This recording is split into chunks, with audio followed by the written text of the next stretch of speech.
Salut les explorateurs, j'espère que vous vous sentez bien. Aujourd'hui, je vais vous parler de dépendance affective. Ça fait longtemps que j'ai pas abordé ce sujet. Donc peut-être que tu vas me découvrir avec cette vidéo ou peut-être que tu me connais déjà. J'avais fait une vidéo il y a plus ou moins un an sur la dépendance affective, en fait sur mon expérience de dépendance affective. Je te mets un lien ici vers la vidéo. Donc en fait, j'étais pas du tout conscient de ce genre de schéma que j'avais dans ma vie, que j'avais déjà répété, jusqu'à ce que j'ai vraiment une grosse crise de dépendance affective. Et c'est ça que j'expliquais dans cette vidéo. Et ça m'a tellement fait mal et c'était tellement puissant que du coup ça a provoqué un peu ça a mis la lumière sur ce schéma que j'avais. J'ai pris conscience que j'étais indépendant affectif et après j'ai fait ce qu'il fallait pour m'apporter plus d'amour, pour être mieux avec moi-même et avec les autres. Donc là, ça fait déjà un an plus ou moins que cette histoire s'est passée. Enfin, l'été dernier, j'étais toujours en couple avec lui, mais voilà, c'était vraiment une grosse expérience où il a mis le doigt là où ça fait le plus mal à l'intérieur de moi, et grâce à ça, j'ai pu évoluer. Donc, ce sera le thème de la vidéo aujourd'hui, qu'en fait, c'est l'autre personne, en fait, elle ne nous blesse pas, elle ne nous fait pas du mal. En fait, elle nous montre juste les zones d'ombre, les faiblesses qui sont à l'intérieur de nous et peut-être des endroits qu'on n'avait pas pensé à mettre en lumière. Donc voilà, peut-être que, j'imagine, si tu tombes sur cette vidéo, c'est que tu es intéressé par ce sujet, la dépendance affective. Je pense que c'est un phénomène qui touche la majorité des êtres humains parce qu'on n'a pas appris à aimer, on ne sait pas vraiment ce que c'est l'amour et on cherche toujours à l'extérieur de soi l'amour, alors que l'amour il est partout, il est à l'intérieur de nous, il est autour de nous, il est dans les autres humains aussi. Donc voilà, c'est un peu compliqué, les relations, le couple. Moi, ça m'a vraiment super aidé, ça m'a vraiment fait évoluer. Maintenant, je vois pas du tout les relations de couple de la même manière. J'ai eu d'autres lectures aussi là-dessus qui m'ont aidé. Je vois vraiment la relation avec un partenaire. On est deux et on avance ensemble. Chacun peut aider l'autre à être la personne qu'il est, mais on n'est pas une seule personne, l'autre, c'est pas ma moitié. Chacun, on est des êtres uniques et on évolue ensemble. Le temps, on ne sait pas combien de temps, ça peut être une semaine, ça peut être un mois, ça peut être 20 ans, ça peut être 50 ans, ça peut être une journée. Ça, on ne sait pas, donc il faut vraiment avoir cet état d'esprit que tout peut s'arrêter, que l'autre peut décider de prendre un autre chemin et que c'est sa décision, ça ne nous appartient pas. Moi, je pense que déjà quand on a compris ce genre de choses, c'est un peu plus facile de rentrer en relation et de vivre ces expériences, parce qu'il faut vraiment qu'on passe par les expériences pour apprendre. Il ne faut pas vouloir apprendre à s'aimer soi-même en se coupant complètement de toutes les relations. On est des êtres de relation, donc c'est vraiment avec les autres, au contact des autres, qu'on peut évoluer et voir justement comment on réagit par rapport aux autres et ce qui provoque à l'intérieur de nous. Donc je vais vous lire un petit texte qui m'a inspiré cette vidéo. C'est un texte vraiment très intéressant, très puissant, écrit par Thierry Janssen. Il a écrit un livre qui s'appelle Vivre en paix. Donc je vais vous mettre dans la description le lien vers son livre si ça vous parle. Et je vais vous copier aussi, je vais vous mettre l'extrait du texte que je vous lis maintenant. Je vais vous le coller dans la description de la vidéo, comme ça vous allez pouvoir le récupérer et en faire ce que vous voulez si vous en avez besoin. Donc le titre c'est « L'autre ne nous blesse pas ». L'autre ne nous blesse pas, il nous révèle simplement que nos plaies n'étaient pas guéries. Nous avons cru que la rencontre avec un autre nous avait guéris. C'était une illusion. Car la guérison ne vient jamais de l'extérieur, toujours de l'intérieur. La relation avec l'autre est donc, pour nous, un révélateur de nos manques et de nos souffrances cachées. Croire qu'une relation, quelle qu'en soit la nature, peut nous faire oublier nos manques et nos souffrances est un leurre. Cela conduit inévitablement à la déception.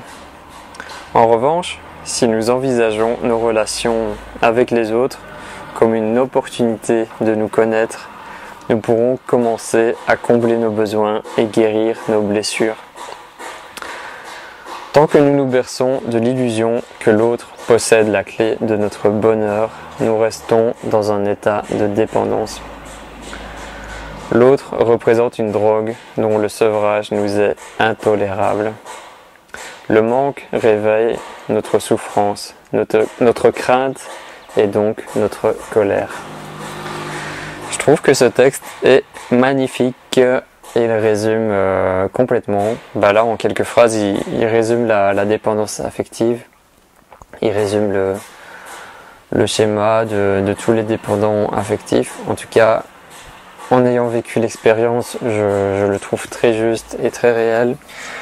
Donc c'est ce que je vous disais, on a l'illusion que les parties de nous qui sont blessées, le vide qu'on peut ressentir à l'intérieur, le manque d'amour, on a l'illusion que d'autres personnes pourraient combler ce vide, combler ces manques. Et c'est là l'erreur, parce qu'en fait l'autre personne, elle vit sa vie aussi, elle a ses propres souffrances, elle a aussi des choses à travailler comme nous, et elle n'est pas là pour combler nos manques. Elle vit, elle est unique comme nous, et en fait tout ce qu'on peut faire c'est avancer ensemble sur le chemin pendant un certain temps, mais l'autre n'est pas la solution à tous nos problèmes. L'autre n'est pas une source d'amour inconditionnel qui va nous apporter tout le temps de l'amour qui nous manque. C'est pour ça que c'est intéressant de faire un travail sur... Enfin, c'est pas le bon mot travail, mais d'apprendre à s'accueillir avec ses forces et ses faiblesses, de comprendre comment les relations fonctionnent, savoir qu'est-ce qu'on veut, quel type de personne on veut dans sa vie, l'exprimer. Ça peut être par écrit, dans vos affirmations positives. J'ai fait pas mal de vidéos là-dessus sur les affirmations positives et tout ça. Donc savoir ce qu'on veut, de quoi on a besoin, quel genre de personne on veut, avec qui on veut avancer. Et ce sera déjà un peu plus simple, même si dans la vie tout est possible. Des fois on peut attirer une personne qui a rien à voir avec ce qu'on recherchait et ça va très bien se passer. C'est vraiment au feeling. Donc qu'est-ce qu'il nous dit aussi? Que l'autre est un révélateur de nos manques et de nos souffrances cachées. Donc c'est ce que je vous disais. La personne avec qui vous êtes, si vous êtes dépendant affectif, dépendant de lui, elle va mettre le doigt en plein dans vos souffrances et ça va vous faire très très mal. Ça va être affreux pour vous. Je dis les mots parce que je l'ai vécu et je sais ce que c'est. C'est un sentiment très très très difficile à vivre. On est au plus bas. On n'arrive pas à imaginer qu'une solution est possible. Notre mental, il tourne en boucle. On ne peut pas s'arrêter de penser à cette personne. Comme il dit à la fin du texte, c'est carrément une drogue. C'est une drogue dont le sevrage est intolérable. On on n'imagine pas qu'on pourrait se passer de cette drogue, c'est inconcevable pour nous, on n'imagine pas la vie sans cette personne. Eh ben, il faut l'imaginer, parce que juste le temps va nous aider. Moi, c'est ce que j'ai vécu ici avec mon expérience, c'est le temps, prendre le recul, comprendre mes schémas, comprendre l'amour, enfin essayer de le comprendre. Et puis voilà, accueillir le réel, parce que le réel, comme dit Laurent Martinez, le réel il est plus fort que nous. Si on va contre ça, on va jamais être heureux, on va jamais accepter ce qui se passe. Donc voilà, j'espère que ce texte vous aura parlé. Peut-être que je referai une vidéo d'ici quelques mois pour vous raconter un peu la suite de mon expérience. Donc 1 an après la dépendance affective, où j'en suis, comment j'ai évolué. Peut-être que je ferai une vidéo en détail pour vous parler de ça si ça vous intéresse.